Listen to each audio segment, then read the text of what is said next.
I feel like we was making a difference in the world. That's what I wanted to do. People were taking their jobs and their livelihood into their hands every time they organized. It was risky, very risky. What kept me going was I like to fight. I like to fight and win.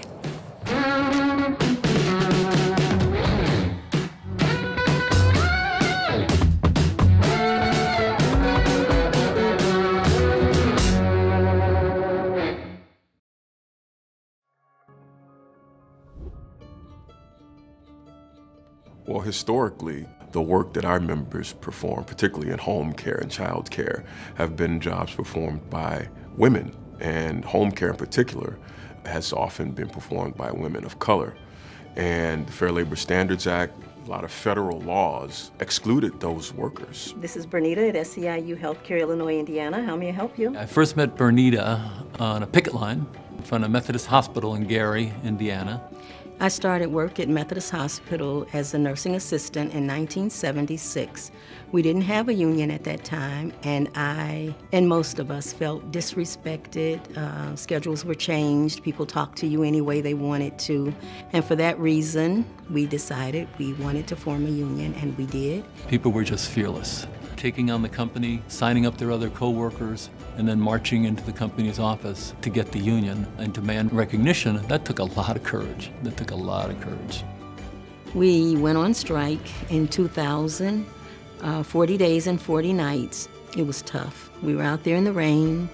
We stood out there whether it was cold or not, but it was important for us to show the hospital that we meant business. And it was a huge victory, especially in Gary at the time. I just remember her keeping people up, keeping the spirit going on the picket lines, and she was out there the whole time.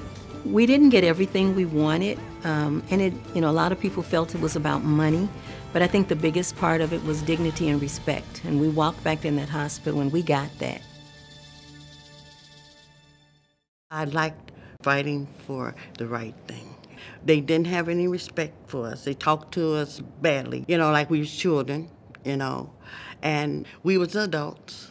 And we wanted to be respected as adults, and we wanted to be paid for the service in which we rendered. Forrestine, she has been a member, I believe, for over 43 years, and she is a warrior, a justice warrior. The toughest union fight we had was in 2017. We had been on freeze for 3 years, and we wasn't going to take that anymore. They had collected millions, but they didn't want to give any of it to employees nor, improve the residents' surroundings.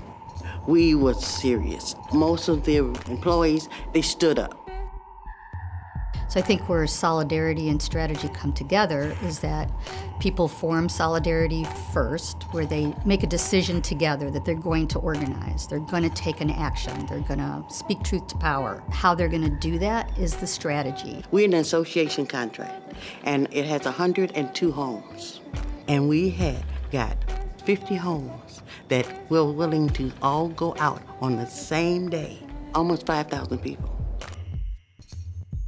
And we presented that to the ownership. So we negotiated up until after midnight, because we was gonna go out at 6 o'clock that morning, Thursday, and we was gonna walk out to the facility. Everybody was gonna walk out of them 50 facilities. Literally minutes before midnight, they finally came across. And because Forrestine and her other co-workers were leading this campaign, they averted the strike, and they got an average 25% wage increase over 3 years. And they also got increased funding for the pension fund. It brings me joy when I can get my members to step up. Get power in numbers. You can't be soft. To get your point across, these bosses, you gotta be tough sometimes.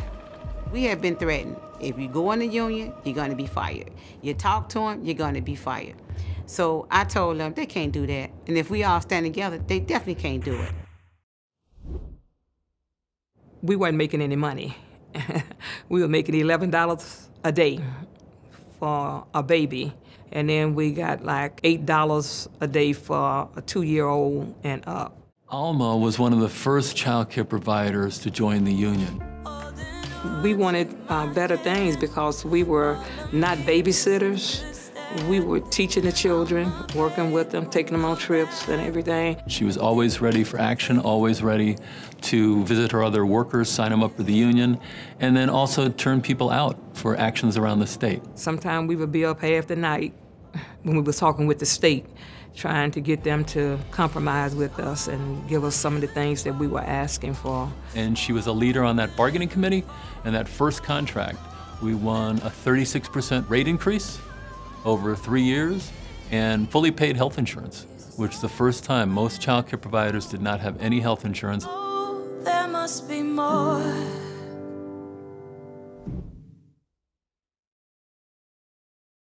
Well, Sandra Wiekerson, I've known Sandra for, oh God, probably over 30 years now. And I remember organizing her company at Community Care. She's incredibly tough and incredibly committed, was always there. She would go toe-to-toe with the company, too. We was making $5.98 an hour, and we went down to Springfield to negotiate with the oldest of Community Care, and we asked them would they make it $6. And they said no. They said, if you're not happy here, he said, you can go somewhere else.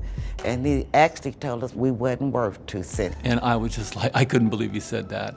Sandra just, and all the other folks at the table were just like, I can't believe he said that, and just went off on him. You know, is this really how you talk to your employees to make them feel not valued? Who do you think you are? And he all of a sudden was backing up. Well, I didn't mean, I'm sorry, you know, started backing off.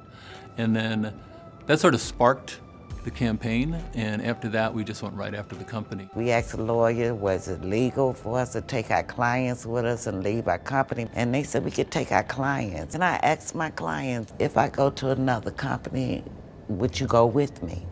And they say, yes. We threatened Community Care, and we told them, you know, exactly what we was gonna do. You're looking at all these people in suits, predominantly white men at the time, and you have to tell your story. But you look around and you see all your sisters behind you, and they're cheering you on, and so you open your mouth and you make a sound, and then your voice builds and builds from there because you're tapping into, I think, your heart. We went from the 2 cents that we asked for to about a 40-cent raise. I think that was the largest I ever had. I began to see what you can do if you got involved in the fight. SEIU Healthcare Illinois, Indiana, Missouri, and Kansas is now the largest local union in the Midwest, one of the largest in the country. We're really proud of the union that we've become, and we're really excited about what we can do in the future as well.